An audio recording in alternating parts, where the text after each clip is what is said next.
This is the examination of the hidden human condition. You're listening to the Hidden Killers podcast. This is the Hidden Killers podcast with Tony Bruschi. This is a weird story. If you followed the, quote, Deadpool Killer Wade Wilson, this is a dive into the psychology of people who watch cases. Thousands of people who watch cases. And even when a murderer admits to their horrible crimes, people still on the outside, they love them. And they send them messages and nude photos. What the fuck is this? Yeah, I don't get it. Wade Wilson, the 30-year-old convicted murderer dubbed the Deadpool Killer. He's the guy with all the tats on. If you've seen any of the coverage on like Court TV or News Nation, is receiving an unprecedented wave of support from women and other backers, despite his conviction for the brutal slayings of two women in 2019. Wilson, who is currently on death row, has been inundated with nearly 4,000 messages from prison, many of which include inappropriate X-rated photos. Authorities have had to reject 163 such images. As of August 27th, 24, sentencing date approaches. Wilson's supporters have flooded the chambers of Lee County Circuit Judge Nicholas R. Thompson, imploring him to spare Wilson's life. This flood of letters and pleas comes despite the jury's recommendation for the death penalty. I don't understand that at all. I tell you what, get a fucking investigation on these people because they're not well. And it happens with everyone who's been a semi-good-looking murderer. They get all these people out of the woodwork. The guy in Colorado killed his wife and kids. He has all kinds of women coming after him. It's, I mean, it's like the ultimate bad boy, but he's not. I mean, this is a fucking convicted murderer who's admitted to his crimes. Admitted to it. And you're sending him a freaking swastika on his face. That should be a deal breaker. If that drives someone to take their clothes off and take a picture and send it to him, that person should be probably incarcerated and removed from society. Because Because if that's what they're thinking, that this is and they're just out there living their life. Yeah. What the fuck are they doing in their normal life? But this is somehow processing in their mind that this is okay, appropriate, a turn on. I don't get it at all. It's fucked up. Among Wilson's supporters is a woman from Visalia, California, who has pledged her undying devotion to the killer. Quote, as someone who cares unconditionally for Wade, I have deeply reflected on the gravity of the situation and impact of your decision, she wrote in a letter to the judge.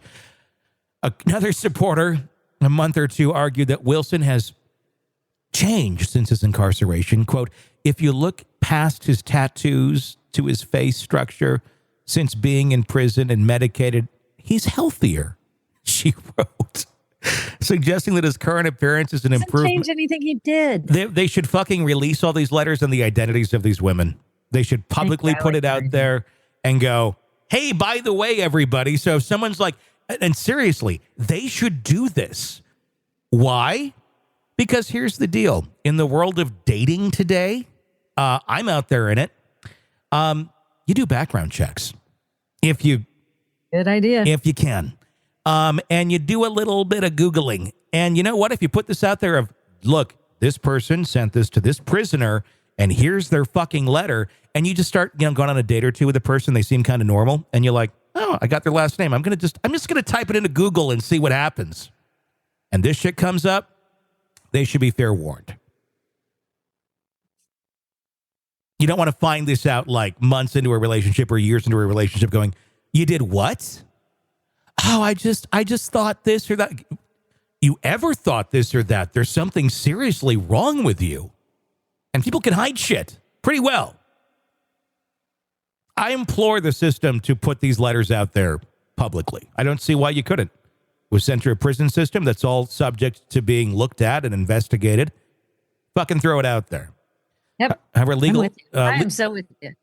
Legal experts caution that these emotional appeals are unlikely to influence the court. According to the Code of Judicial Conduct, judges are prohibited from considering communications made outside of the courtroom, ensuring that the only evidence presented during the trial will impact the final decision. Well, of course. Wilson's case is marked by its extreme violence and depravity, so this is the person they're writing letters to. On October 7th, 2019, Wilson met Christine Melton, 35, and her friend Stephanie Sailors at Buddha Live, a bar in Fort Myers. After closing time, Wilson accompanied Melton and Sailors to the home of Jason Shepard, where they spent several hours. The next morning, Wilson, Melton, and Sailors went to Melton's Cape Coral home. After Sailors left, Wilson strangled Melton to death while she slept and then stole her car.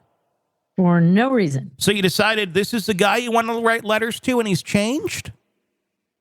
You know, someone like know him. There's no purpose for you anymore if this is what you're doing. Back to this woman's family. Later that day, Wilson encountered Diane Ruiz, 43, walking along Cape Coral Street. He asked her for directions and lured her into his car. When Ruiz attempted to exit the vehicle, Wilson attacked her, beating her and strangling her before pushing her out of the car and running her over multiple times. Wilson then didn't deny this. He confessed to his crimes in graphic detail to his father, Stephen Tescasa, who subsequently contacted the authorities. Wilson was arrested October 8th of 2019. During his confession, Wilson described his actions as killing for the sake of killing, telling police, it came across my mind to murder. Just kill, kill, kill. Wilson was convicted of 2 counts of first-degree murder, grand theft, burglary of a dwelling, battery, and petite theft, despite efforts to present him in a more favorable light for the jury, including covering his tattoos and wearing a new suit.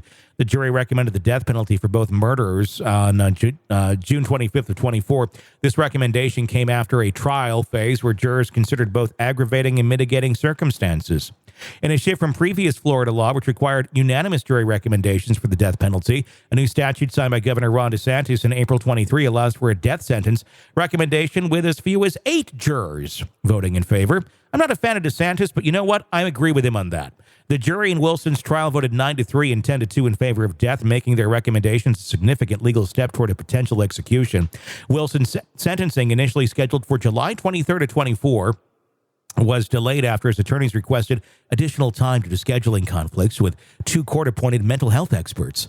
The sentencing has been rescheduled to August 27th to 24. Additionally, Wilson's legal team has filed a motion for a new trial or acquittal on the murder charges on other counts, though Judge Thompson has yet to rule on these motions. It's fucking insane that they can even do that. He's admitted to the fucking crimes, and you're going to dismiss them? Right. Are you going to, like, that you can even submit something like that is mind-boggling. And it's even more mind-boggling that literally 4,000 women have written into this fucking creep expressing their love and support.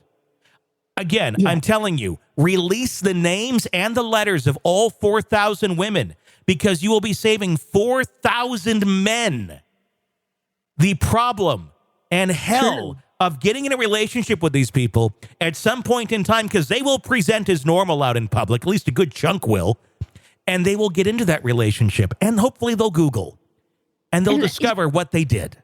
How offensive to these poor families who lost these women. And the one woman was just walking to work. Yeah. She didn't even know him. And so now these families have to live with that all for the rest of their lives. You're never going to get over that. And these people are like, but he changed. You know, I want to get with him for whatever reason. You're fucking insane. That's offensive. That's offensive. It's offensive, and I'm sorry there's no cure for that. No. No one's going to set that right. He did. Yes, he has mental health problems. 100% he does.